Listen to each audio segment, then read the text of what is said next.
Hola, muy buenos días. Buenos días, Javier, ¿cómo estás? ¿Qué dice Jesús? Por la voz Muy te bien, reconozco que eres tú, hermano. tú bien, ¿cómo has estado? Buenos días, Javier. Buenos días, mucho gusto. ¿Cómo están? ¿Qué dice mi querido doctor de Dominicana? Severo Mercedes para servirle. Todo bien, hermano. En pocos meses estamos ahí en tu tierra maravillosa. Hola, Roberto. Hola, Sí. hola, saludos a todos. Por aquí está nuestro invitado, Roberto Valdizón. Bienvenido, Roberto. Hola, mucho gusto. Gracias por tenerme. Gracias. Más a ti, más bien. Bueno, no sé si quieren que esperemos un poquito más o empezamos. No, vamos. Bueno, Javier es el que tiene la decisión. Yo digo que esperemos un par de minutos. Son 9:59 en el Ecuador. No sé, bueno, un minuto más o 2 minutos más esperemos y arrancamos. ¿Les parece? Sí, Perfecto. Mientras nos Hola, siguen. hola, Valdizón, ¿cómo estás? ¿Cómo estás en Guatemala? Todo bien, muchas gracias. Pues la verdad que emocionado de platicarles un poco de la experiencia que hemos tenido y también de aterrizar un poquito más sobre los temas de inteligencia artificial, que sé que son cosas que se hablan mucho. em, pero a veces no se tiene concreto cómo en realidad nos puede afectar o cómo en realidad ya nos está afectando. Eh, entonces creo que es un muy buen tema que espero les interese también. Excelente, gracias por aceptar la invitación. En realidad, nuestro presidente Javier ha decidido tener sesiones con un enfoque muy internacional, conociendo las experiencias de los distintos países. Bueno, y creo que también aquí en Centroamérica hemos estado aportando mucho en estos temas. Ya estuvo por acá Costa Rica, y ya estamos además de Guatemala, viendo la posibilidad también de otros países de Centroamérica y del Caribe. Bienvenido otra vez, Roberto. Muchas gracias. Bueno, Vamos a dar pues unos minutitos nada más, perdón, para iniciar. justo, entonces me avisas, yo espero aquí. Sí, sí, sí, sí. Sí, sí, solo un minuto más, Roberto, y arrancamos. Ok. Robertos. Sí, bueno, vamos platicando un poquito. La idea nuestra con Togarma era tener un expositor por cada país. Bueno, y lo estamos cumpliendo. Nos falta únicamente Panamá y nos va a faltar Honduras, querido Roberto. Y de ahí hemos tenido un representante, bueno, y Puerto Rico. Y Puerto Rico. Nos faltan tres y básicamente hemos copado todo Latinoamérica. Y esa era la idea, tener una visión, uno por cada de nuestras naciones, nuestros países hermanos. Y de ahí, pues terminar con un representante de Estados Unidos y de Canadá que sea de origen latino, que es lo ideal, es el mundo ideal. Y de ahí ya nos preparamos para un foro que tenemos de inteligencia artificial, que es la primera semana de marzo, de septiembre, perdón. Y de ahí, pues básicamente la recta final ya con el evento presencial que es en noviembre en República Dominicana. Togarma con el equipo, con Severo, con Nildres, son los anfitriones. Los congresos de la RISAT vuelven a ser presenciales y el siguiente año vamos a hacerlo aquí en mi ciudad, en Cuenca, en Ecuador.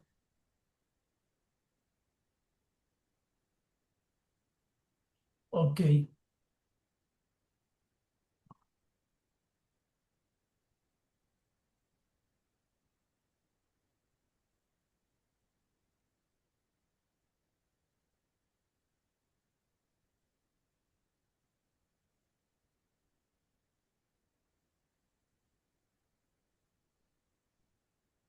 yo creo que deberíamos arrancar, Robert, no sé qué digas, pero me está escribiendo Edgar, seguramente porque no puede ingresar. Veamos qué pasa con Edgar Arenas.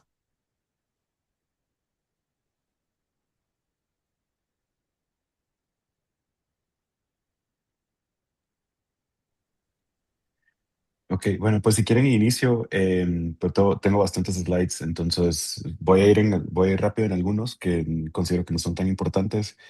Y después al finalizar podemos tener una pues, ronda de preguntas. Sí, sí, Sí, sí, Em, sí. Solo algo más, Roberto, antes de arrancar, me está diciendo el amigo Edgar que si le podemos enviar otro enlace que ese no le permite ingresar. Nada más, solo ese. ¿Hay algún Ah, otro link para enviar al Edgar? Vamos a intentar hacerlo. Igual, Roberto, si gusta, te hago una introducción para que los compañeros, obviamente, conozcan un poco más el contexto y tu amplia experiencia en todos estos temas de salud digital. Bueno, Roberto Valdezón yo lo conocí acá en RISAC hace ya algunos años, inclusive él había colaborado tecnológicamente con la RISAC durante mucho tiempo.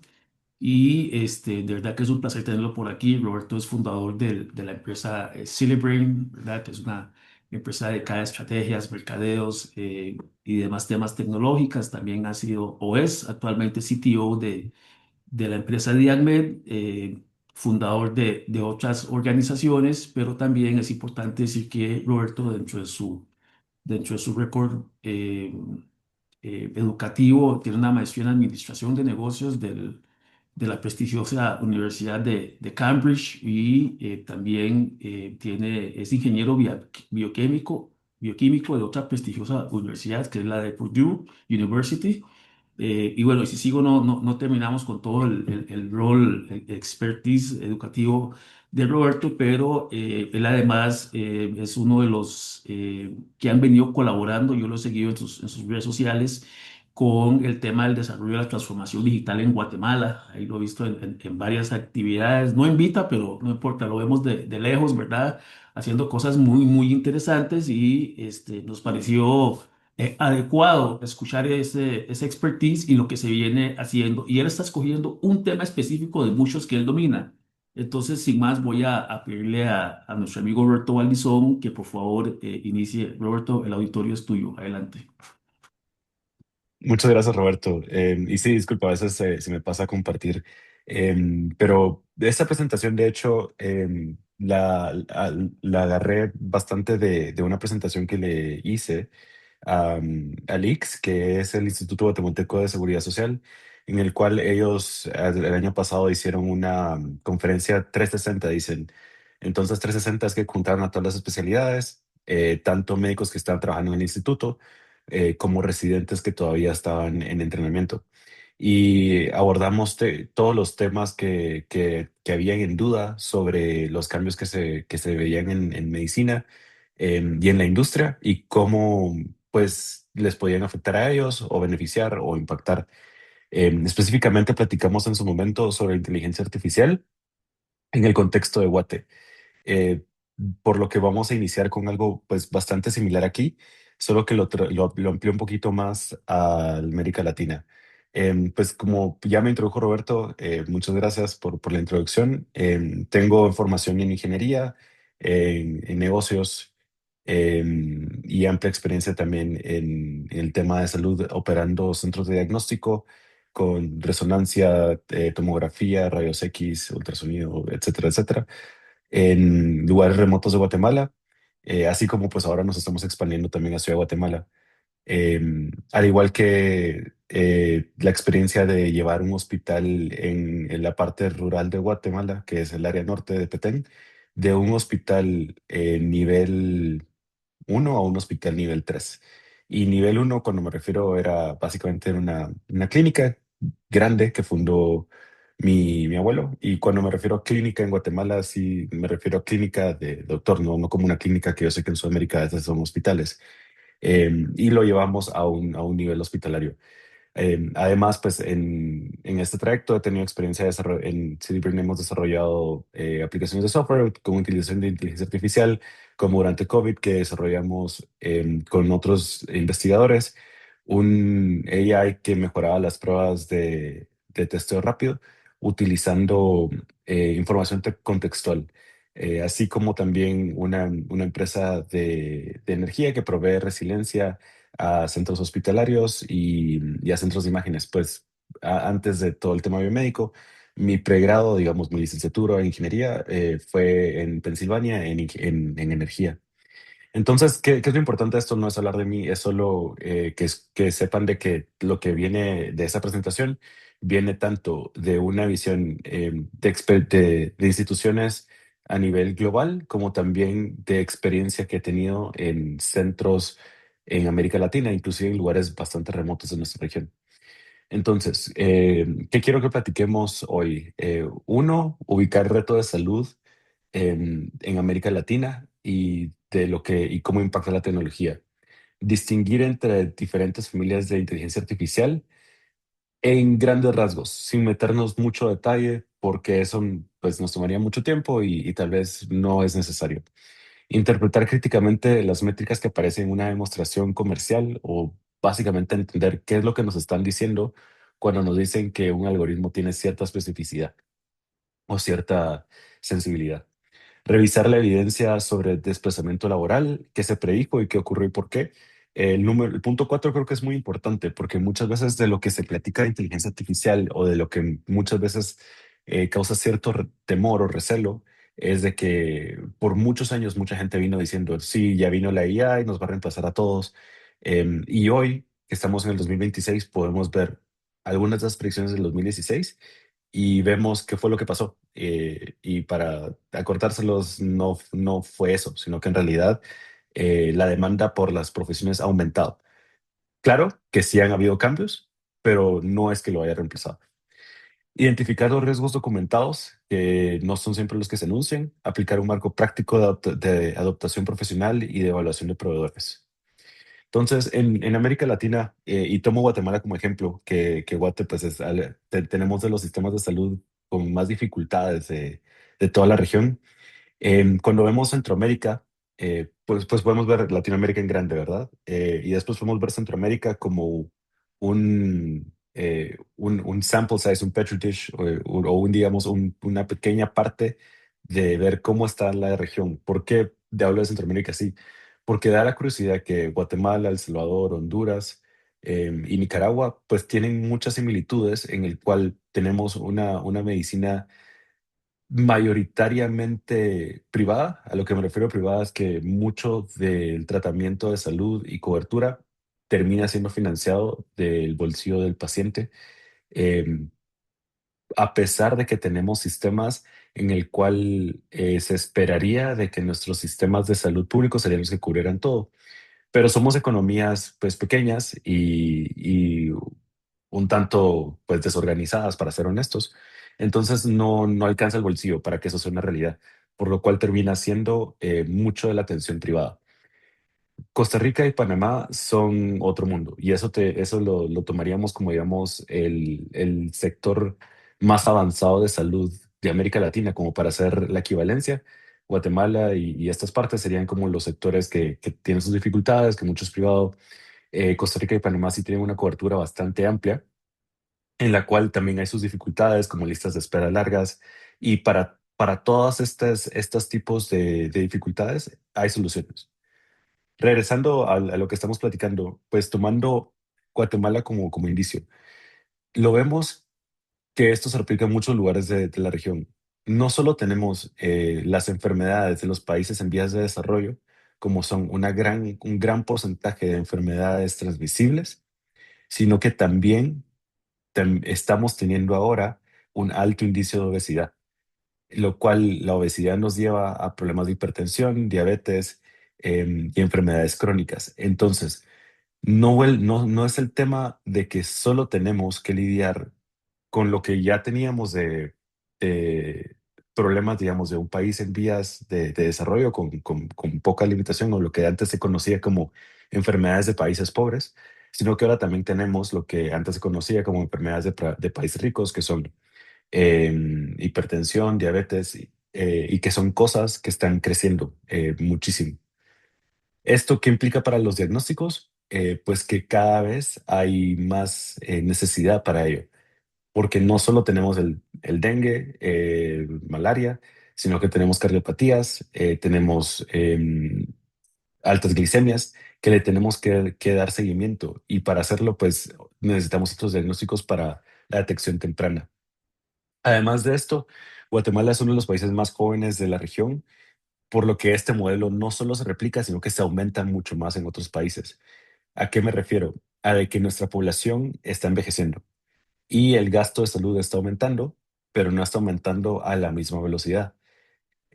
porque pues la verdad no alcanza y esto es un problema a nivel mundial. Nuestras poblaciones están viviendo más tiempo y desafortunadamente no se ha logrado implementar aún, que ese es otro proyecto y es otro tema, yo lo sé, pero pues creo que vale la pena tocarlo. No solo aumentar los años de vida de los pacientes, pero también aumentar los años de vida saludable, que eso es gran parte de lo cual hay una gran oportunidad en prevención y por lo cual vemos que el modelo, si continúa como lo tenemos, no es sostenible, con más gente llegando a más altas edades y un gasto que no puede llegar o no puede aumentar a la misma velocidad que esto está creciendo. Parte de mi experiencia, por lo que les comento todo esto, es que estas son algunas de las fotografías del hospital que administramos en el norte de Guatemala. Y como lo ven, está en un área bastante rural. Hemos tenido la oportunidad inclusive de colaborar con el embajador de la India y médicos hindúes, en esta foto lo pueden ver, en hacer campañas de filantropía, porque pues la India tiene muchos médicos y se hicieron en esa ocasión cirugías de cataratas. Era impresionante cuando mirabas uno de estos cirujanos hindúes porque ellos hacen 2000 de estos procedimientos al año. Entonces, la verdad que la mano que logran desarrollar es muy hábil. Hacen procedimientos de remoción de cataratas en 20 minutos en nuestro hospital. En el hospital de ellos, según lo que me reportan, lo llegan a hacer en menos de 5, que la verdad se los creo, porque pues presenciándolo nos adaptamos, les hicimos la sala como ellos querían, pero obviamente no es lo mismo que estar trabajando en su centro.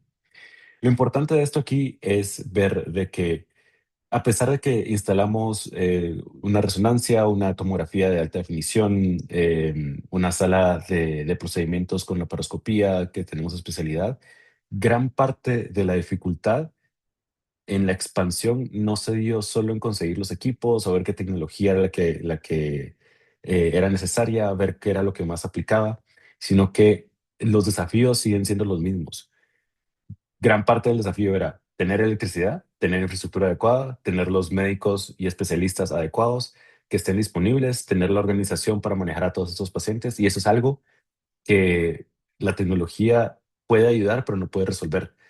Y es algo importante que quiero que nos llevemos. Al final, todas estas innovaciones que se van dando son apoyo y nos pueden servir, pero antes que nada, sigue siendo real de que tenemos que lograr llenar esas necesidades básicas, lo cual es muy parecido a lo que habíamos platicado, que se refleja en nuestra región el dinamismo, que no solo tenemos que lidiar con los problemas de vías de desarrollo, sino que también ahora tenemos no problemas, sino oportunidades y desafíos de los países que están muy avanzados, y eso es una fortuna porque el mundo se ha globalizado.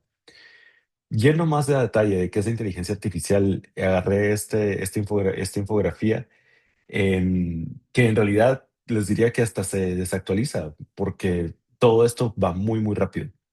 Sin embargo, sí podemos ver matices a gran escala y que siguen siendo ciertas.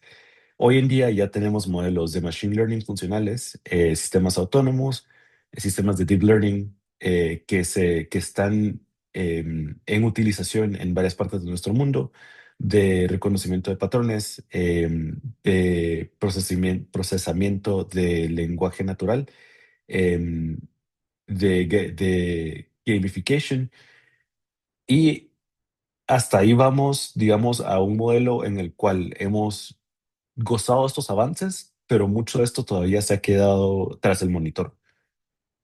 El siguiente paso de lo que se viene, y por eso es de que le puse, digamos, dos barreras, y está más o menos, no está preciso porque perdón, el chart no está exacto, pero sí quería enseñar de que lo siguiente que se viene es cuando ya empezamos a tener interacciones con la vida real, que eso de hecho este año ya se está dando, y por eso digo, esto ya se actualizó.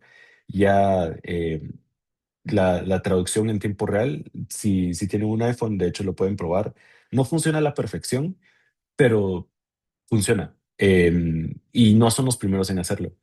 La idea de tener acompañantes virtuales no es que sea ya un robot como el de las películas de ciencia ficción, pero sí ya existen varios proyectos en los cuales hay algunos tipos de pues, juguetes, que es lo que son ahora, con inteligencia artificial, en el cual le permiten a personas tener conversaciones y tener algún tipo de asistencia. Eso es algo que pues, ya se ha ido volviendo una realidad.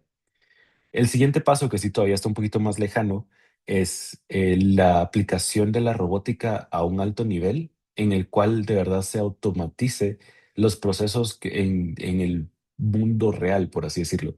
O sea, así como venimos y le decimos a ChatGPT o a Claude, mira, hazme un diagnóstico que no es que sea preciso, pero lo puede hacer.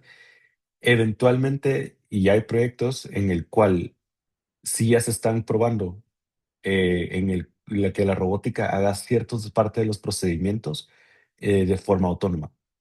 Sin embargo, yo lo dejaría como algo más a futuro porque esto requiere todavía mucho más testeo, requiere mucho más desarrollo y también mejora en la robótica, que todavía no estamos ahí. Pero es algo que es importante tenerlo en mente porque son cosas que se van cambiando. Entonces, hoy en día, sí podemos tener claro que la inteligencia artificial no es que razone, sino que correlaciona, que se parece mucho, pero no es exactamente lo mismo. No reemplaza, sino que amplifica y que aún requiere supervisión y requiere un humano que le esté dando seguimiento. Tradicionalmente se utilizaba la idea de tener una gran base de datos, que era la base de Machine Learning, en la cual utilizando este reconocimiento de patrones ya podías después mandarle una pregunta que lo correlacionara y te diera una respuesta.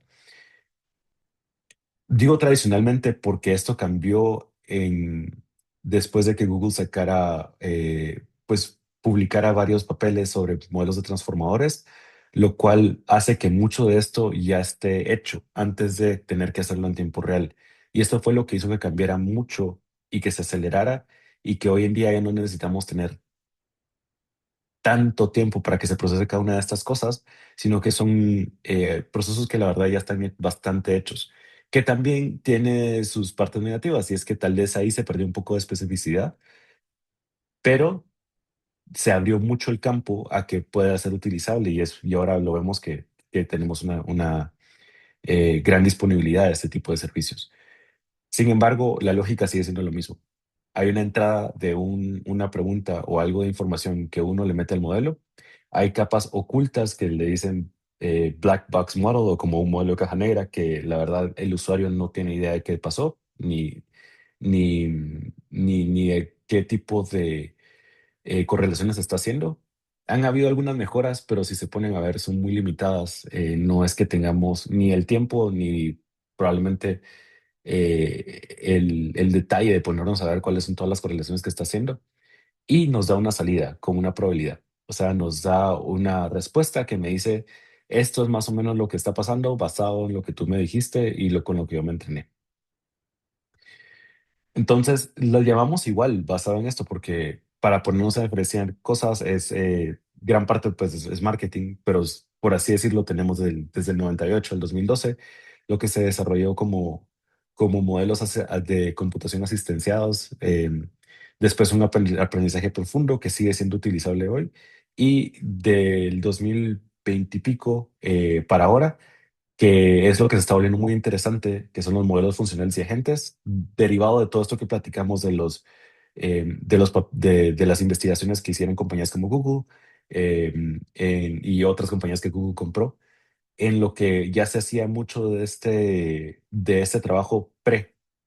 No había que hacerlo cada vez que se hacía una pregunta. Entonces, todo esto, pues, sí tiene ciertas deficiencias en las cuales tenemos que ponerle atención. Y hablo de las deficiencias porque creo que los beneficios los conocemos ya hasta cierto punto al haberlo probado, pero es importante tener en cuenta que cada vez que usamos esto, hay que pensar en el cambio de distribución del modelo. Eso quiere decir, si tenemos un modelo que estamos usando, hay que pensar en qué equipo fue entrenado, con qué protocolo, con qué población. ¿A qué me refiero con esto? Un modelo que fue validado con Boston no necesariamente va a ser igual de aplicable en Guatemala o en Uruguay o en Colombia, porque hay diferentes variables, empezando desde la variable de el, eh, la composición etnográfica de las personas con las que estamos hablando, sino también de las variables socioeconómicas de cada uno de los pacientes y de los casos. Los atajos de sesgo y del conjunto de datos, eso es muy común y es que pues se hace obvio cuando uno ya lo piensa. Si estamos entrenando un modelo con solo ciertos datos, estamos asumiendo que estos datos son los que se van a cubrir, pero no necesariamente esto va a aplicar a todos los demás. Es muy parecido al primero. Y la tercera es la ausencia de causalidad y contexto. Entonces, si no se conoce la historia, no se conoce el laboratorio, no hay pregunta clínica, lo que se está detectando es un patrón, no es que se esté respondiendo una pregunta. Por lo mismo que habíamos dicho, no es que razone, sino que lo que está haciendo es correlacionar. Entonces, creo que son cosas que son importantes tomar en cuenta, porque inclusive durante la pandemia salieron varios modelos que se utilizaban para identificar el COVID en rayos X, eh, que las computadoras lo hacían bastante bien si se entrenaba con bastantes imágenes. Sin embargo, cuando uno ya le pedía al modelo, explícame por qué lo estás encontrando, lo que te estaba buscando eran solo ciertos patrones que no tenían ninguna inferencia clínica en realidad. Y es importante tenerlo en cuenta porque sí podía ser algo que podía ser utilizable, que podía ser de gran ayuda para muchos médicos generales, para muchos radiólogos, para facilitarlo, para que fuera un proceso más rápido, pero no era un diagnóstico certero en el cual podíamos decir, me lo está diciendo este modelo, entonces definitivamente eso es. Y eso es algo que siempre hay que tenerlo en mente. Viendo más específico a los modelos comerciales que tenemos, porque yo sé que son muchas de las veces lo que nos pensamos, ok, ¿cómo puedo usar entonces todo esto que ya está, que ya se ha hecho, que ya se ha trabajado, que ya está disponible, que muchas veces inclusive lo puedo empezar a utilizar gratis? Y yo diría, basado en lo que hemos estado platicando, es utilizarlo no solo en diagnóstico, o mejor no se utiliza en diagnóstico porque el diagnóstico tiene que ser hecho por un médico, sino para cosas que nos quitan mucho tiempo y que nos pueden ayudar a llegar a un diagnóstico de forma más rápida. Por ejemplo, Claude de Anthropic, que nos ayuda con razonamiento sobre documentos largos, nos puede ayudar a analizar guías, protocolos, literatura, redacción de clínica con trazabilidad. ChatGPT, que es el de OpenAI, también puede ver las notas clínicas, resumen, la redacción, estructuración de reportes médicos. Existen modelos inclusive que uno puede estar redactándole de forma auditiva y puede escribir estas notas médicas de una manera mucho más cómoda, mucho más rápida. Pero tenemos que tomar en cuenta que en la mayor utilización aún de todos estos modelos, especialmente todos estos que son comerciales, son cosas que no necesariamente van directamente a la clínica, sino que son servicios asistenciales a esto, que nos pueden ahorrar mucho tiempo. Y eso sí es algo cierto que tenemos que tomar en cuenta y que es una oportunidad que también nos puede ayudar. No necesariamente siempre va a ser cosas negativas, sino también cosas positivas de las que podemos obtener. Y la realidad es que aunque lo utilicemos o no, pues la inteligencia artificial ya está en muchos de los equipos que vamos a estar utilizando. Em, ya no es un producto que es aparte, sino que es un producto que está, por así decirlo, embebido o posicionado o metido en muchos de los productos que vamos a estar consumiendo pues de aquí a futuro. Lo vemos por ejemplo, en la cantidad de patentes relacionadas a inteligencia artificial que se le han dado a ciertas empresas. Yo puedo hablar con propiedad de las 95 patentes de Siemens porque pues, son equipos que conozco bastante bien. Y tengo como ejemplo aquí esta resonancia, que es una resonancia de 0.7 litros de helio, lo cual es impresionante porque nos ahorra mucho el problema que teníamos en el tema de tener un abastecimiento de helio, en el cual hubiera una emergencia de que hubiera un corte de electricidad por bastante tiempo, hubiera que mantener el imán a cierta temperatura. em, y prevenir un quench que fuera que el imán se sobrecalentara y se pegara a la máquina, lo cual básicamente hacía que la máquina ya no fuera funcional. Ahora con 0.7 litros de helio, la máquina puede soportar mucho más tiempo apagada, básicamente que se puede apagar, lo cual para una resonancia antes eso era casi que impensable. y lo hace mucho más resiliente a los temas de electricidad, hace también que los equipos sean más pequeños, y hace que también los imanes puedan ser más pequeños y tener la misma capacidad de diagnóstico. Este, por ejemplo, que está aquí es un FreeMax, que fue un modelo que sacó Siemens en el 2023, si no estoy mal. Y lo impresionante de este modelo es que es un modelo que utiliza un imán de 0.7 teslas. Si se ponen a pensar, eso es en una escala logarítmica que es casi 50 veces menos la capacidad de uno de 1.5 teslas. ¿Por qué? Porque como esta escala logarítmica es por 10, ¿verdad? Entonces es la mitad de la capacidad. Sin embargo, debido a la inteligencia artificial que ya tiene embebida este tipo de equipos, muchos de los diagnósticos, de hecho la mayoría de protocolos que se hacen, como son columnas, rodillas, cráneos, todos estos los podía hacer el equipo de 0.7 teslas a una velocidad hasta más rápida de lo que lo hacía un equipo de 1.5 teslas que no tenía esta tecnología embebida. Hace poco, Siemens hizo un upgrade todavía más avanzado y que dijo, bueno, ¿qué pasa si utilizamos esta misma tecnología con un imán de 1.5 teslas? Siempre con los beneficios de solo 0.7 litros de helio. Y lo que pasó es que sacó un nuevo modelo que tiene la capacidad de hacer exámenes en 5 minutos. O sea, me refiero a un examen que antes nos duraba 20 minutos, como sea, digamos, una protocolo completo de cráneo, lo puede hacer en un muchísimo menos tiempo, porque ya el algoritmo utiliza mucho de la data con la que fue entrenado, en la cual se busca más las variabilidades en las anatomías específicas del paciente que una recreación de la anatomía desde cero del paciente, lo cual tiene sentido porque a pesar de que hay variabilidad entre las poblaciones, también hay mucho más similitud que variabilidad. Em, esto es, esto es uno de los ejemplos en los cuales ya se está utilizando. Otro ejemplo que quería incluir aquí es, por ejemplo, la utilización del modelo de Palantir Foundry en el NHS del Reino Unido. El modelo de Palantir Foundry es un modelo en el cual no es que esté metido en la clínica, sino que es un modelo en el cual nos ayuda a tener un mayor impacto operativo en el flujo de pacientes, porque lo que se enfoca es en la automatización de muchos de estos procesos de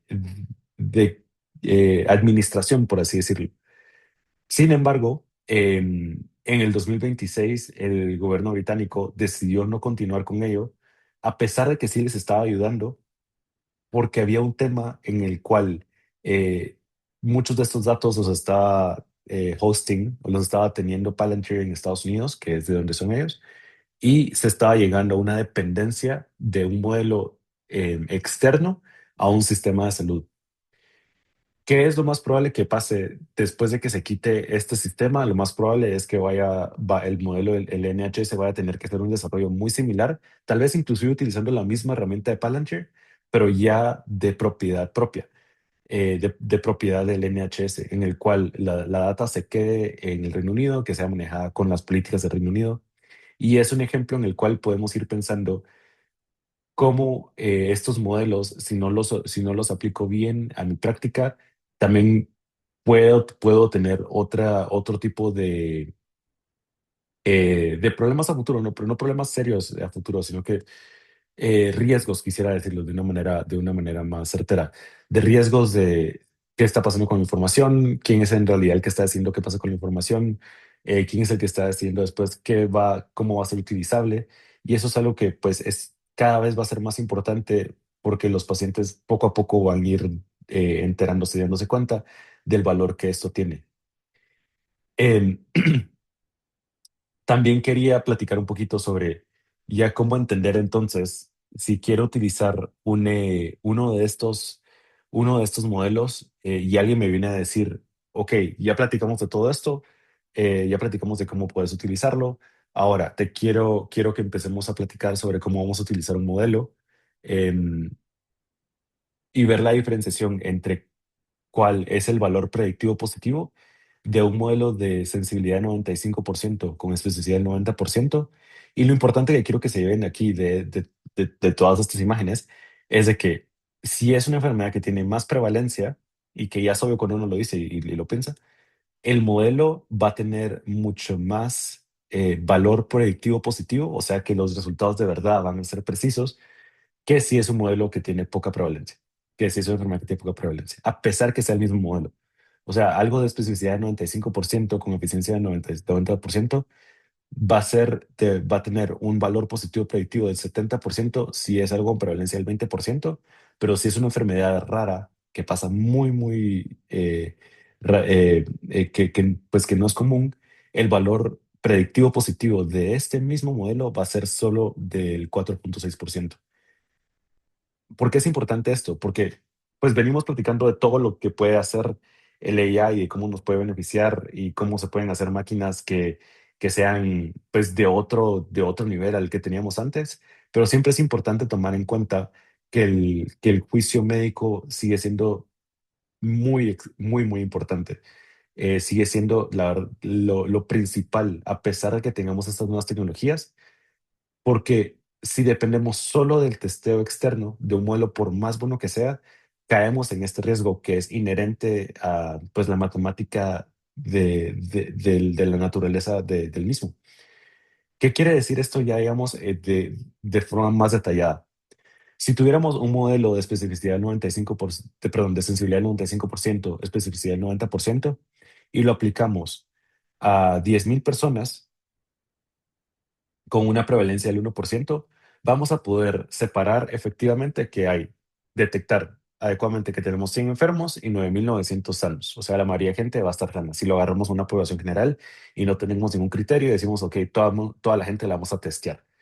De todas estas personas, de los 100 enfermos, vamos a tener 95 que son verdaderos positivos. Y esto nos va a decir, tenés 95 personas que salieron positivos a este examen. Y siempre iban a haber 5 que van a ser falsos negativos, o sea, gente que en realidad sí tiene la condición, pero que no sale en el examen. De los 9,900 sanos, vamos a tener 990 falsos positivos, lo cual suena un montón, pero tenemos que tomar en cuenta que eso está viniendo de 9,900. O sea, el tema es que es una población mucho más grande. Y de estos 8,910 van a salir como verdaderos negativos. O sea, el modelo está funcionando bien. Sí vamos a tener la mayoría de gente clasificada como tiene la enfermedad y no la tiene. Pero si nos ponemos a pensar en que lo estamos haciendo para todos sin ningún tipo de criterio, vamos a llegar a tener 1,985 alertas o incidencias de esta enfermedad en la cual solo 95 de ellas van a ser reales y 990 van a ser falsas, con un valor predictivo positivo del 8,8%, que es el que vemos en esta barra aquí. ¿Por qué? Porque si es una condición que tiene una prevalencia de un 1%, a pesar de que sea un modelo tan bueno como este que estamos viendo, la mayoría de gente que testeamos va a estar sana. Y ese tipo de juicio creo que siempre es importante tenerlo. Es algo que, que no está reemplazando AI, que no se ve en un futuro cercano que lo vaya a hacer, y que nos recuerda del valor tan importante que tiene la profesión médica, y de por qué, pues de lo que vamos a platicar un poquito más adelante, es de que muchas de las predicciones que se habían dicho que la mayoría de radiólogos los iban a sacar los modelos, pues no se volvió una realidad, y es porque este criterio sigue siendo de suma importancia y tal vez es hasta más importante ahora de lo que era en el pasado. Porque el mercado ya es enorme, y tenemos la utilización de 1,524 dispositivos que ya utilizan inteligencia artificial hoy en día, en el cual 76% de esos son en radiología, porque es, digamos, la parte más fácil de hacer, en el sentido de que tenemos un montón de data, tenemos un montón de imágenes, tenemos ya una base instalada de cosas que se fueron digitalizadas. Pero inclusive de todo este número, solo 1,6% de esos dispositivos fueron revisados con un ensayo clínico aleatorio. ¿Y por qué es esto? Me dicen. Porque en realidad, cuando nos ponemos a pensar qué significa que es aprobado por la FDA, tendríamos que ponernos a ver a detalle qué tipo de aprobación tiene la FDA. Si es un modelo que solo es 510K, lo que quiere decir esto simplemente dice que existe una equivalencia de un modelo previo muy similar, pero no quiere decir de que tengamos un nivel de testeo clínico en el cual tengamos la precisión que puede tener un medicamento terapéutico. Y lo importante de esto es que nos hace pensar de que a pesar de que sí hay muchos beneficios que se pueden dar, que vamos a empezar a ver inclusive cada vez más utilizaciones de inteligencia artificial, el juicio clínico siempre va a ser importante y tal vez hasta más importante ahora de lo que era en el pasado.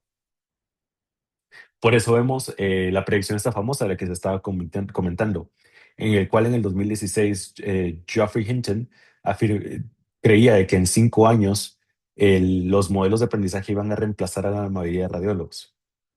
Lo vemos ya en el 2026, que fueron 10 años de su predicción, y lo que vemos no es eso. O sea, lo que vemos es en realidad que hay escasez ahora global de radiólogos, que hay una demanda creciente, que los salarios de los radiólogos están subiendo en muchos lugares precisamente por esta escasez, y en el cual el mismo Hinton reconoce que se equivocó, em, siempre diciendo que por lo menos en el plazo y en el alcance. Eh, pero lo que apunta es a que es una realidad de cómo funcionan estas herramientas. Y lo vemos en el sentido de que 55% que ha habido 55% de crecimiento en el personal de radiología en la Mayo Clinic desde el 2016. O sea, eso quiere decir de que se ha aumentado más de la mitad en la cantidad de radiólogos que se ha contratado en la clínica de Mayo. Y el crecimiento proyectado de la especialidad en Estados Unidos hacia el 2055 no es que vaya a la baja, sino es que todavía se espera un aumento de un 26 a un 40% más, en el cual van a haber más de 4.000 plazas de radiología sin cubrir. Y eso es lo que pues solo sigue en aumento.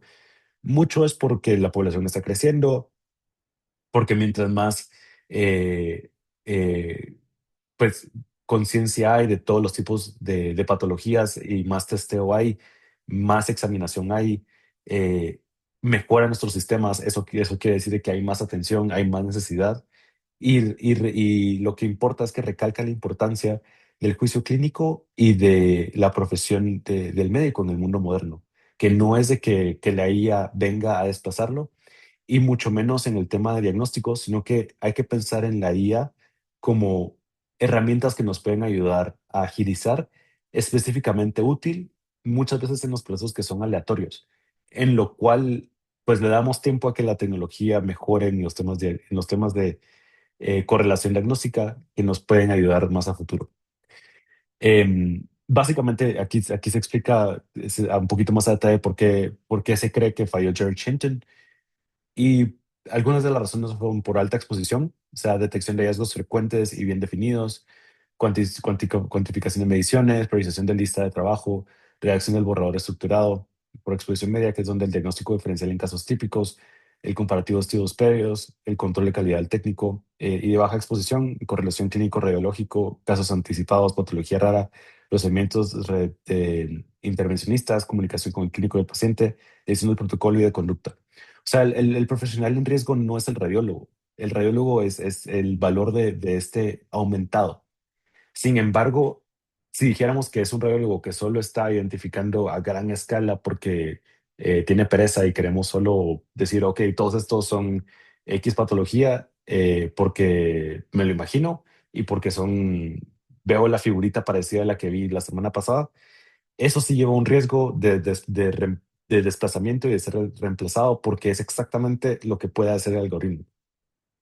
Lo que no puede hacer, y lo que hace muy importante, es un radiólogo en el cual tiene juicio, puede ver la imagen, puede interpretar el caso, em, toma en cuenta todas estas demás variables y entonces se da un diagnóstico adecuado. Por lo cual nos lleva también a los riesgos de la injerencia de la inteligencia artificial y el aumento de estas herramientas en los estudios. En Polonia se hizo un estudio en el cual más de 23.000 colonoscopías se hicieron en cuatro centros. Se comparó la tasa de detección de adenomas antes y después de introducir el IA. Y sí se vio una reducción en la capacidad de algunos de estos profesionales en detectarlo, porque se volvía muy cómodo y decían, Antes de utilizar IA, que era la forma tradicional, sí había una detección del 28.4%. Después con IA, que con asistencia en los mismos casos, se llegaba a una detección del 25.3%, pero después de que se usaba de la IA, pero se quitaba la asistencia, entonces la detección de adenomas inclusive bajaba, porque muchos de estos profesionales se acostumbraban a utilizar los modelos y dejaban de utilizar su juicio. Entonces, es importante tomar en cuenta que es muy, muy valioso el juicio del profesional, y que no hay que perderlo, a pesar de que tengamos estas herramientas que nos pueden ayudar. El segundo riesgo es la sugerencia equivocada que arrastra el experto. Más del 12% de falsos positivos adicionales en 27 radiólogos de mama expuestos deliberadamente a sugerencias erróneas de IA, por lo mismo que vimos de los algoritmos, y si es una población pues masiva, va a haber una naturalidad de equivocaciones en estos algoritmos. Si uno se deja llevar por esto, puede empezar a aumentar ese tipo de errores. Más del 30% de participación en patología se revirtió en un diagnóstico correcto tras recibir una sugerencia. O sea, sí se llega a corregir, pero es importante que se tome en cuenta esto para que en realidad se haga. Si dejamos de tener ese ser humano pensante en el circuito, si solo lo automatizamos todo, también hay mucho riesgo en lo que este tipo de tecnologías pueden llegar a causar. Y el riesgo 3, que es lo que platicamos de el caso estudio de Palantir en el Reino Unido, es que se llega a comoditizar la lectura, se concentra en la lectura remota, pero también en que la data se pierde el control, se pierde inclusive el conocimiento de qué es lo que está pasando con ella, dónde está guardado, qué va a pasar en unos años, si la puedo accesar, si no la puedo accesar, si va a ser utilizado para otras cosas. Y esto a futuro puede ser un riesgo también que hay que tomarlo en cuenta siempre. Por eso es que para adoptar IA, yo considero que es importante tomar condiciones mínimas que hay que tomar en cuenta, como el caso de sus clínicos definidos, no solo decir IA para todo, tener transparencia y supervisión médica en cada uno de los puntos de decisión, tener protección y gobernanza de los datos con un marco legal aplicable a cada lugar donde se esté haciendo, tener auditoría y revisión continua de los desempeños, no solo una instalación, y siempre el principio del humano en el proceso, en el flow, específicamente del especialista y del médico. Eso es em, inmovible y cada vez mucho más importante conforme estas herramientas nos van ayudando a manejar los flujos más altos que tenemos. Por eso es que parte de lo que nosotros trabajamos, y solo para darles una idea de lo que puede ser aplicable, es que la IA agéntica tiene una capacidad de coordinación en la cual, si bien todavía no es precisa, no se puede, no es preciso, no es tan preciso en los diagnósticos, sí puede ayudarnos mucho en hacer las órdenes digitalmente trazables, crear flujos en los que se pueda identificar qué es lo que está pasando, se pueda ver dónde tenemos deficiencias en los sistemas, donde se puede dar seguimiento a las órdenes abiertas, donde se pueda cerrar el circuito del círculo de los referentes, donde se puede consolidar los resultados de múltiples exámenes de múltiples de sitios, que son cosas que antes parecían pues, ciencia ficción y que requerían mucho trabajo manual. Son cosas que sí ya son automatizables hoy en día y que no necesariamente nos van a meter a todos estos riesgos que están inherentes al diagnóstico cuando se utiliza este tipo de herramientas que son tan potenciables. ¿Y cómo nos podemos adaptar como personas? Es tomar en cuenta de que esto existe, tomar en cuenta que es algo que cada vez va a estar más presente en nuestras vidas, pero invertir tiempo en la correlación clínica, en de verdad ponerle atención a los casos, en saber que estas son herramientas, ser el profesional que valida, no solo el que obedece a un algoritmo porque sí, tener una mente juiciosa, tener una conciencia de qué es lo que está pasando con el flujo de información, con los datos y una gobernanza clínica de la inteligencia artificial, si es que en realidad lo vamos a empezar a aplicar para que se tenga una política institucional o por lo menos una política clínica de cómo se va a estar utilizando, qué es lo que va a estar pasando y de qué manera se va a estar manejando. Específicamente, si es que queremos de verdad empezar a utilizar inteligencia artificial para diagnóstico, que pues como ven, yo considero que todavía es un poco prematuro, pero sí se puede hacer. Creo que sí es importante que le pregunten a los proveedores las preguntas específicas de qué población, con qué población se testeó, con qué equipos y qué protocolos se entrenó y se fue validado, cuál fue la prevalencia del hallazgo en este estudio de validación, versus cuál es la población en la que yo la quiero utilizar, si existe la validación prospectiva y externa o solo es retrospectiva derivado de un conjunto de datos, si en realidad hay pruebas del desenlace del paciente, si hubo una mejora o si solo fue una métrica en alguna imagen, cómo se monitoreó el desempeño después de ser instalado y quién lo revisó, dónde residen los datos, bajo qué ley, quién asume la responsabilidad de un falso negativo y qué pasa si en realidad llega un punto en el que digo, ok, muy bien, no me gustó, no me aplicó, lo puedo apagar, qué pasa si el proveedor desaparece. Todo esto es muy importante, especialmente si lo queremos utilizar para cosas más avanzadas de diagnóstico, que también es válido, porque la tecnología existe, se está desarrollando y nos puede ayudar si hay un falto flujo y de verdad no tenemos la capacidad de llenar estas plazas con especialistas.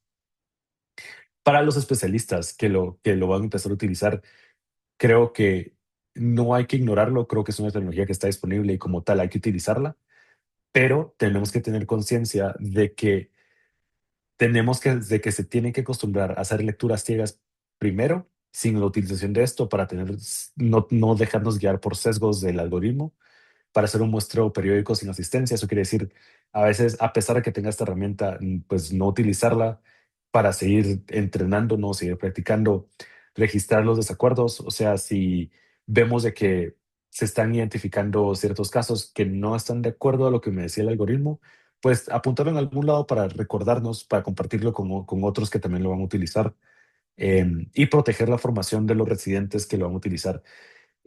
No es decirle a la gente que está en entrenamiento que no existe, que no lo usen, pero sí darles conciencia de que al final estos son herramientas y la importancia es de crear y de fortalecer ese juicio crítico médico, que es lo que en realidad va a ser resiliente y que no va a cambiar ninguna tecnología.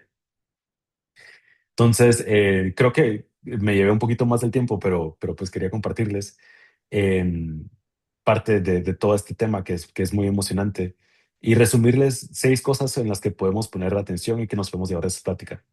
Uno, América Latina tiene una doble cara de enfermedad, una brecha de red de especialistas, donde la demanda diagnóstica crece, porque tenemos no solo las enfermedades diagnósticas de lo que llamábamos antes países pobres, sino que también ahora tenemos las demandas diagnósticas de las enfermedades que antes conocíamos como de países ricos.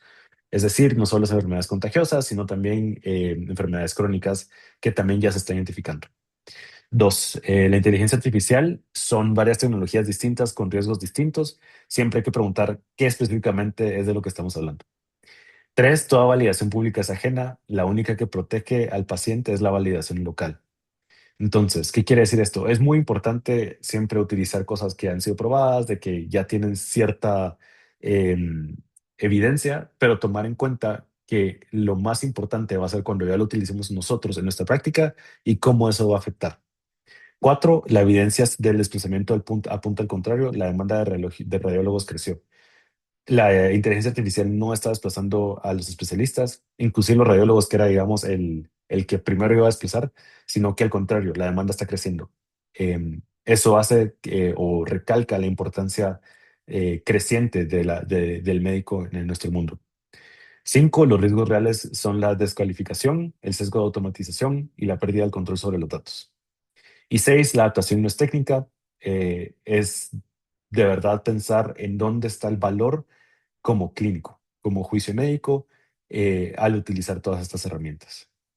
Estas son algunas de las fuentes y les dejo pues aquí mi contacto en el código QR.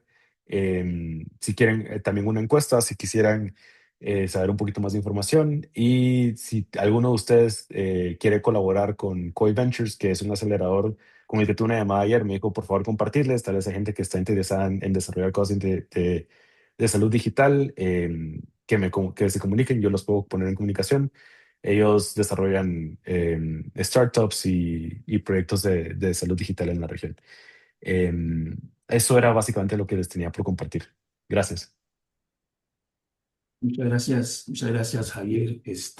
Quizás, no sé si puedes subir ahí al menos la última diapositiva, los códigos aquí en el chat para que los compañeros puedan, obviamente, tener acceso a él. Vamos a pasar a las preguntas, no sin antes agradecer a Javier, perdón, a Roberto Valdizón por una presentación tan magistral, ¿verdad? Y otra vez muchas veces con un ángulo diferente del cual vemos las tecnologías.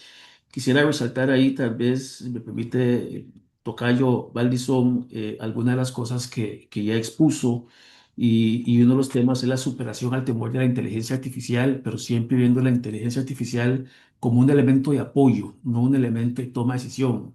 Creo que nos falta bastante para eso, aunque muchas veces los avances tecnológicos nos sorprenden.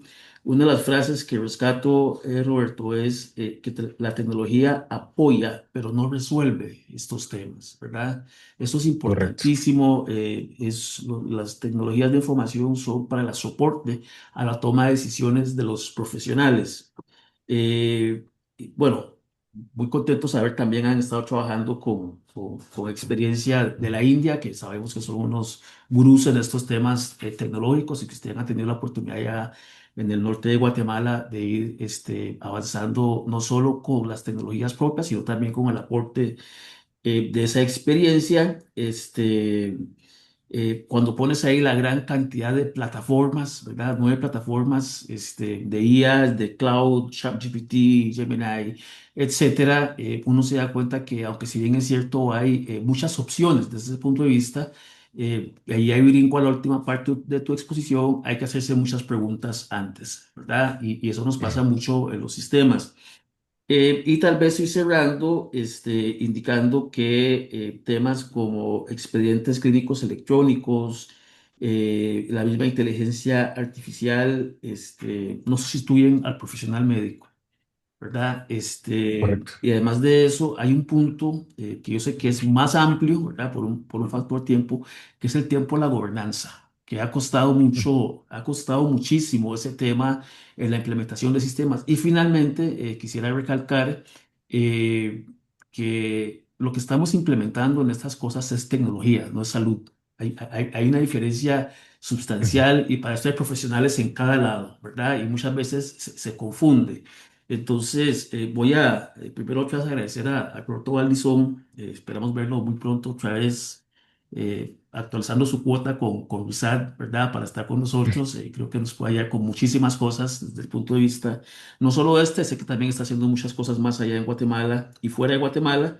Y pasamos a las preguntas con nuestro presidente Javier Orellana. Adelante, Javier. Gracias, Roberto, por la palabra y también un abrazo a Roberto Valdizón. Volver a encontrarte buenísimo y que continúes en la RISAD. El 5 de septiembre tenemos un foro de IA. Desde ya estás invitado junto con unas damas que son parte de la RISAD, que me parecen unas cracks en inteligencia artificial de Colombia. Dos de Colombia, la tercera es venezolana, pero está radicada en el Ecuador ya muchos años, ha hecho aquí su posgrado y también van a ser parte de un foro. Bueno, primero yo quiero comentarte algo antes de preguntarte. Brillante tu presentación. Si puedes compartirnos el PowerPoint sería fabuloso porque es nutrirse de conocimiento. Aquí te va el Claro. antecedente. Aquí te va el antecedente. Nosotros teníamos la visión de que vaya un expositor de cada país y semanas atrás estuvo Salvador Pérez, seguramente lo conoces, del Secomisca. Y pero claro, en una hora uno no puede abarcar todo. Entonces, la pregunta que te quiero hacer son, bueno, son dos. La primera, ¿la inteligencia artificial en Centroamérica está normada? Porque Salvador nos decía que tienen muchos estándares comunes, como por ejemplo el tema de medicamentos. Tienen ya solo un registro que sirve para todos los países. Me parece que eso es ideal, ¿sí? Entonces, preguntarte, ¿cómo está el marco jurídico de la IA? Dos, Dijiste algo que para mí es vital y fundamental. La soberanía del dato nos sirve para tener autonomía, pero también nos sirve para hacer investigación. Y lastimosamente, al menos en Sudamérica, no hay procesos de análisis de datos. Yo conozco bastante bien los procesos en el Ecuador y no tenemos un proceso que te diga, ok, en el año 2026 tenemos tipo de enfermedad, nos proyectamos para un 2027, 2028, 2029, 2030 de esta enfermedad. No hay una secuencia. Cada ministro, acá hemos tenido 8 en los meses de gobierno de Noboa, 8 ministros. Entonces, obviamente, no puedes tener un proceso político estructurado. Y eso nos pasa en la mayoría del país de Sudamérica, al menos. Entonces, mi pregunta, uno es, ¿está normada el tema de la IA? ¿Están trabajando en un marco jurídico? Y la segunda, ¿los datos se utilizan para mejorar la vida de la gente o simplemente es un tema figurativo hablar de autonomía, de soberanía de los datos? Porque lo ideal sería tener eso, un seguimiento de los datos y aplicarlos para mejorar la salud de la gente. Reitero las felicitaciones, Roberto, así que básicamente esas dos preguntas, hermano. Súper. Sí, muchas gracias pues, por la oportunidad. Y para responderte, pues en corto, varía mucho por país. A pesar de que tenemos muchas similitudes en Centroamérica, la verdad que la gobernanza de herramientas digitales, específicamente en Guatemala, es muy, muy relajada. Eh, Básicamente no hay regulación. Hay cierta sugerencia, pero no es enforzable. Entonces, te diría que lo que es importante es si es que se va a aplicar en cierta jurisdicción, digamos, que lo que se quisiera hacer algo en México, que es un mercado que conozco un poquito más, sí tendría que acoplarme a las regulaciones de manejo de datos, de manejo de utilización de dispositivos médicos digitales que tienen ya publicados y utilizados por el Ministerio de Salud. Pero en otros lugares como es Guatemala, la verdad que no es enforzable. Sin embargo, eso no quiere decir de que puede ser utilizado libremente, porque si se utiliza libremente, uno cae, en este caso sería el médico, el que cae en el riesgo de una mala práctica en la cual está utilizando cosas que no están probadas y que se está dejando guiar por cosas que no tienen una aprobación, que tal vez no existe una aprobación local real, pero sí nos guiamos por las aprobaciones de la FDA o por las aprobaciones de otros sectores de regulación extranjeras. Por ejemplo, con muchas de las herramientas que se utilizan de la India, lo que se hace es que si bien no hay un marco regulatorio que sea específicamente aplicable para Guatemala, se utiliza la homologa o se homologa de que, ok, ya está aprobado por la India por este segmento, entonces sí es algo que ya tiene cierto nivel de aprobación. Eso reduce un tanto el riesgo, pero al final el juicio siempre cae sobre el practicante, sobre el médico. Entonces, responderte rápido, no es que esté regulado directamente, indirectamente sí, pero al final lo que más importa es el juicio del profesional en cómo lo va a utilizar y lo va a aplicar para su práctica. Em, Edgar, creo que tenías una consulta. Hola, Roberto, ¿cómo estás? Felicitaciones. Disculpa, pero ha sido maravilloso lo que nos acabas de compartir. Ahora, entré un poquito retardado porque en las últimas semanas, ya lo saben, Fernando y tu tocayo Roberto, no sé qué está pasando aquí en mi ciudad, que cuando busco entrar a las reuniones de sábados, me manda quién sabe para dónde y nunca para el sitio y ellos me tienen que favorecer con otro enlace. Quisiera saber si hay algún compañero venezolano que le esté pasando lo mismo. Ahora, con respecto a lo que hablaste, voy a decir dos cositas. Como llegué tarde, no escuché el concepto que tú le atribuiste a inteligencia artificial agéntica, que lo que yo tengo en mi cabeza es aquello que funciona autónomamente, que te permite planificar y ejecutar tareas complejas con una mínima supervisión humana. Fíjate, lo estoy leyendo acá en este instante. Entonces, ah, comparto contigo que hay cosas que no podemos delegarle a la inteligencia artificial. Tú hablaste de predictividad, validación, etcétera, y eso es así. Entonces, por eso quería conocer el concepto que emitiste acerca de este tipo de inteligencia. Y lo otro es lo estadístico. Siempre me ha preocupado mucho eso, porque ¿cuánto vale la estadística para cada quien? Saliste falso negativo, pero ese es tu 100%. Qué duro, ¿no? Sí, sí, gracias, gracias por compartir. Bueno, a mí me gusta siempre hablar de una manera coloquial cuando hablamos de explicaciones porque siento que se hace más digerible. Y cuando hablamos de inteligencia artificial agéntica, básicamente es un programita, digamos, o imagínate una persona virtual que está enfocada en hacer un proceso muy definido que tú le otorgaste. ¿Qué quiere decir esto? O sea, por ejemplo, si yo tengo 2000 correos ahorita en mi inbox, yo puedo tener un agente al que le puedo decir, quiero que me revises y me separes los que son de importancia. Y lo va a hacer. ¿Cómo lo va a hacer? Va a tener un vocabulario en el cual ya está entrenado, porque la gente al final lo que utiliza es el modelo grande. Entonces agarra el modelo grande y dice, voy a aplicar este modelo grande a esta función específica que me dijiste.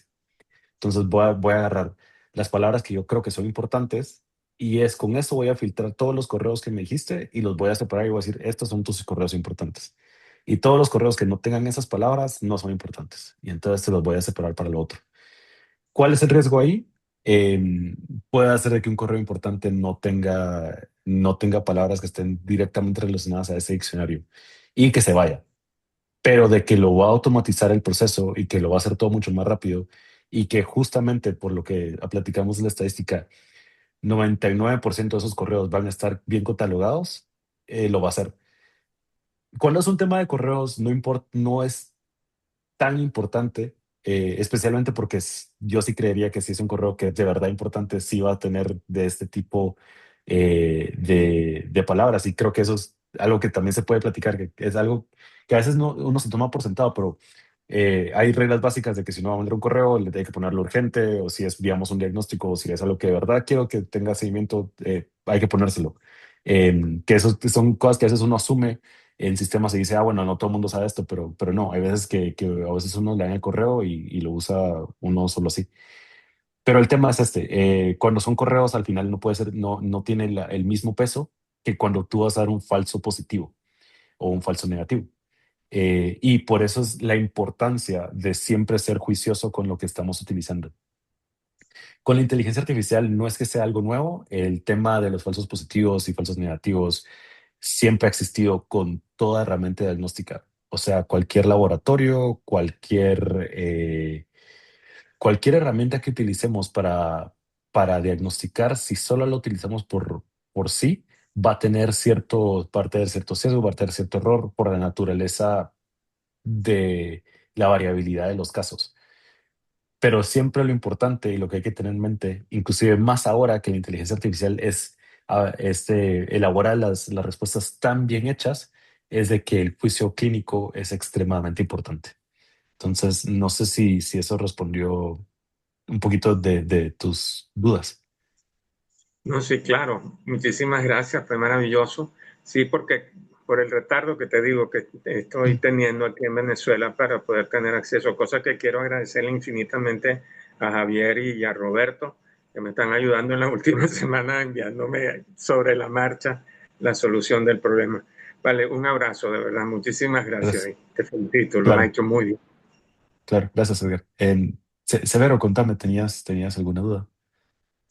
Y buena, buena, qué bueno escuchar una persona como usted, no sé cómo decirte. Nosotros aquí Cualquiera de los dos.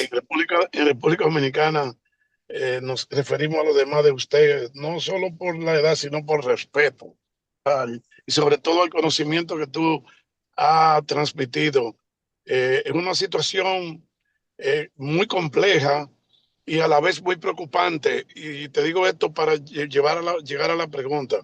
Nosotros aquí en República Dominicana acabamos de recibir el 3 de agosto del año pasado y en agosto, el mes que viene, se va a implementar un nuevo código penal que tenía 141 años.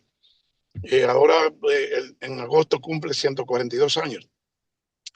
Y entonces, cuando tú hablas, y yo hablo del Código Penal, porque como médico y además soy abogado, tenemos la dualidad de las funciones cuando se habla de inteligencia artificial, por ejemplo, en el área de la salud, cuando tenemos sentencias que establecen que para llegar a una conclusión jurídica de un caso específico se debe tener conocimiento de las últimas herramientas que tiene disponible la ciencia. Y entonces, en base a lo que usted con mucha propiedad transmitió, cuando habla de falsos negativos, al saber y convencernos de que al final el dato que más vale es el juicio clínico y la decisión del profesional, porque la inteligencia artificial estamos convencidos de que es una herramienta perfecta, pero no tiene el poder definitivo del diagnóstico y el tratamiento. Entonces, en ese sentido, yo quiero que Javier me comente sobre su experiencia con relación a, al nivel de falsos negativos y, qué interpretas, cómo interpreta y elige qué modelo a usar en base al menor por ciento de probabilidades de datos no confiables. Espero que hayan entendido cuál es mi inquietud y al final eh, felicito al presidente de nosotros, de la RISAT, por traer personas como tú a este escenario. Gracias. Creo que la pregunta entonces es para Javier, ¿verdad? No, no, para ti, para Ah, Roberto. ok, perdón, no te había, No, no, hablaba de Javier, no te entendí. porque tenemos varios Javier, ¿no? Ok, ok. Bueno, entonces, tu consulta es cómo saber qué modelo elegir, qué algoritmo elegir, ¿verdad? Así Para es. tener claro. Sí, y que nos ayude a evitar esa confusión y esos falsos negativos y que nos pueden llevar a errores, que nos pueden a la vez llevarnos a la puerta de los tribunales. Para serte honesto, lo mismo aplica. O sea, si lo mejor es escoger modelos con la más alta sensibilidad, con la más alta especificidad que se puedan. Eso sí es. Em, pero siempre tener conciencia que es solo una variable, solo es un testeo. Como se reduce un poco el riesgo es aumentando la cantidad de modelos que vas a utilizar. O sea, no me refiero a solo modelos de algoritmos de inteligencia artificial. Si vas a hacer test un caso clínico, no solo pasarlo por un examen de diagnóstico que tenga la ayuda de inteligencia artificial, pero también laboratorios tradicionales, exámenes físicos, y un juicio médico en el cual, pues basada en toda la evidencia que se tiene, basada en la formación que ya se tiene, se dé un acompañamiento al paciente de la manera más certera que se pueda. Imposible quitar de todo el riesgo, pero mi interpretación de la ley, y pues tú me podrás corregir porque yo no soy abogado, es de que utilizando todas estas herramientas que se tienen y probando de que el juicio médico se ha sido aplicado, pues el riesgo de una mala práctica o de una demanda por ello, pues se reduce muchísimo. No sé si eso pues responde un poquito a tu consulta. Sí, sí, muy bien, pero y también el manejo de los datos, la confidencialidad y la intimidad del manejo de los datos que es propiedad exclusiva del paciente en los expedientes clínicos.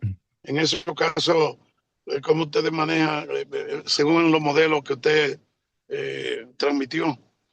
Ok, bueno, ese sí es otro tema. Para eso hay que tener una gobernanza de inteligencia artificial en el cual si vamos a aplicar la transmisión de datos, pues hay que hacerlo de una manera segura, en el cual se sigan los protocolos que ya están establecidos de compartición de datos autorizados o que cumplan con las normas de GDPR, de HIPAA, que son cosas que se utilizan a nivel internacional. Em, y te diría como de la parte clínica, lo mejor es colaborar con gente que trabaje en eso y pues simplemente consultarlo y tenerlo en mente. Pero yo no esperaría que un clínico pues pase el tiempo en estar viendo estos detalles, porque creo que es algo que cae más en la responsabilidad del personal de manejo de sistemas que del clínico. El clínico o inclusive el administrador de una clínica o una institución, lo que puede hacer es tener estas consultas en mente y platicarlas con su proveedor. Para que por lo menos se toquen estos puntos y se tenga cierto conocimiento de qué es lo que está pasando. Tradicionalmente es mejor utilizar servicios en los cuales la información se quede en el país en el que está, porque así uno se asegura que se cumplen las leyes que se están utilizando.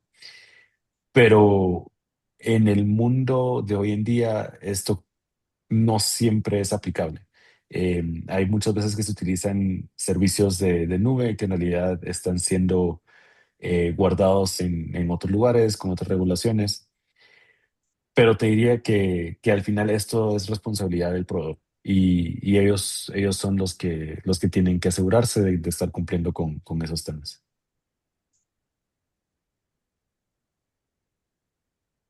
Muchas gracias, muchas gracias. Claro. Sí, gracias. Tal vez una consulta muy rápida, Roberto, tal vez un comentario de 10 segundos para entrar a la pregunta. Has referido por lo menos 6 o 7 veces en tu presentación que justamente la inteligencia artificial no viene a sustituir, ¿verdad?, al juicio médico. Ujú.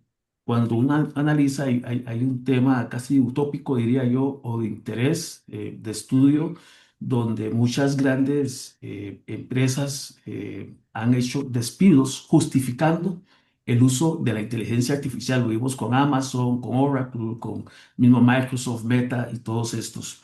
Y lo que quiero decir es, va a depender de cada industria la forma en que vamos a utilizar la inteligencia artificial. Obviamente que este tema de salud es un tema muy, muy, muy delicado y pareciera que no estamos listos para eso. Aunque siempre me pregunto, y lo hago en este tipo de espacios de discusiones de inteligencia artificial, ¿cuán inteligente va a ser la inteligencia artificial en el futuro? ¿Verdad? Pero bueno, no conocemos el futuro y la experiencia nos ha llevado a entender que el futuro en tecnologías no podemos decirlas porque pueden cambiar en cualquier momento. ¿Cómo estás viendo vos más bien esa preparación, esa alfabetización a los profesionales en salud en el uso de la inteligencia artificial? Porque estoy seguro de que muchas de las cosas que comentabas hoy, quedan en la palestra para muchos de los profesionales que están acá, ¿verdad? Esa planificación tecnológica que hay que hacer para asegurar la herramienta adecuada, dependiendo inclusive de especialidades o servicios muy, muy específicos. Entonces, ¿cómo estás viendo la preparación o aún no lo está haciendo la academia, tal vez específicamente en Guatemala, que es lo que más conoces, con respecto a preparar a los profesionales en salud en el uso de inteligencia artificial? Sí, no, es una buena consulta. Y el tema de inteligencia artificial y educación es muy, muy interesante también.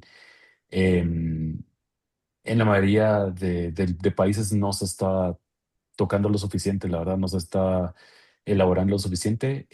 Sí tuve la oportunidad de hacer una consultoría con un grupo en Estados Unidos, en el cual pues ellos sí lo estaban pensando y en realidad era para un nivel educativo inclusive más bajo, era para secundaria. Em, la realidad es que no se puede ocultar. La inteligencia artificial está aquí, eso no va a desaparecer. Lo que se pensó y se logró determinar con ellos era educar a los profesionales que lo van a utilizar un poquito más de qué es lo que es, de cómo puede ser utilizable, cómo les puede ayudar, como lo que vimos en esta presentación, que tal vez No es lo mejor depender de inteligencia artificial para un diagnóstico, pero tal vez sí nos puede ayudar en hacer procesos que diríamos administrativos o que solo son tediosos, que sí se pueden automatizar. Igual, en el caso de la educación, para un maestro puede ser algo que les puede ayudar a hacer planificación de clases, planificación de exámenes, hacer las cosas más interactivas. em, y para los estudiantes, pues también el conocimiento de que esto existe. Pero hoy en día lo único que tenemos en realidad es la concientización de que existe esta herramienta, de que va a ser utilizable cada vez más y de que las personas tengan ese juicio de utilizarlas conforme a lo que se vaya entendiendo de que es una herramienta que nos ayuda a correlacionar cosas, pero que no podemos depender de ella para que nos sustituya. Todavía no. No sé si en el futuro, como tú dices, pueda ser de que sí llegue a haber una súper inteligencia artificial que haga todo y que, bueno, tal vez hasta mejor que lo que Elon Musk decía, es que va a hacer todo y entonces no vamos a necesitar hacer nada a nadie y vamos a estar todos contentos, que no sé si es una realidad, eh, pero es algo que no se sabe. Hoy en día lo único que me he enterado que se ha pensado es saber que existe, estar consciente de que existe, compartirlo con los profesionales que lo van a utilizar, compartirlo con la gente que está en entrenamiento, hacerles conciencia de lo mismo, Ujú. y no ocultarlo. Pero sí es algo que creo que hace mucha falta, especialmente en Guate, que yo sepa, no se está utilizando, no se está aplicando, sino que solo se ignora y creo que esto puede ser una deficiencia porque al final pues la gente sí lo use y es cosa de tiempo que se den cuenta que sí lo tienen que compartir, y estar conscientes de que existe, que lo van a utilizar, pero tener una política más de concientización en la cual todos sabemos de las limitaciones que tiene esta tecnología. Perfecto, perfecto, Roberto. Gracias por la respuesta, gracias por sacar el rato. En realidad, valió la pena, valió el boleto, como hicimos acá. Yo creo que la exposición fue muy clara, muy didáctica. Valió la pena no ir a la playa hoy. No, no, la playa no se puede. Estamos sufriendo aquí en el país los embates de los efectos del niño. Hay carreteras cerradas, inundaciones por todo lado, lamentablemente. Pero de verdad agradecerte el espacio y voy a pasarle el cierre a nuestro presidente Javier Orellana. Adelante, Javier. Gracias primero a Roberto Valdizón por tu presentación. Te esperamos en la RISAD como siempre. Te comprometemos para el foro del 5 de septiembre y yo quiero aclarar algo. Las gestiones y todos los invitados de Centroamérica los ha liderado Roberto Blanco. Él se merece los aplausos porque ha estado constante y siempre nos apoya en absolutamente todo. Quería cerrar eso y lo final. Amigos, amigas que están escuchando, ni siquiera ser parte de la RISAT, solo $53 al año y se pueden involucrar en esta comunidad de conocimiento que damos siempre lo mejor. Así que básicamente con eso, un abrazo grande y recuerden que Severo nos espera con los brazos abiertos en Dominicana del 4 al 6 de noviembre. Estamos en Santo Domingo celebrando el sexto congreso de la RISAT, perdón, quinto. Así que un abrazo para todos ustedes, un buen fin de semana y en 15 días estamos con otro invitado espectacular de Centroamérica. Gracias a todos ustedes, un abrazo grande. Muchas Feliz gracias. Feliz fin de semana. Gracias. Gracias. Gracias. Chao, Que chao. tengan salud. Buen fin de Realmente. semana. Buen fin de semana. Mucha Esperemos que todo salud. esté mejor allá en Venezuela. Edgar, saludos. Gracias. Así Amén, es. Roberto. Amén. Ojalá sea así.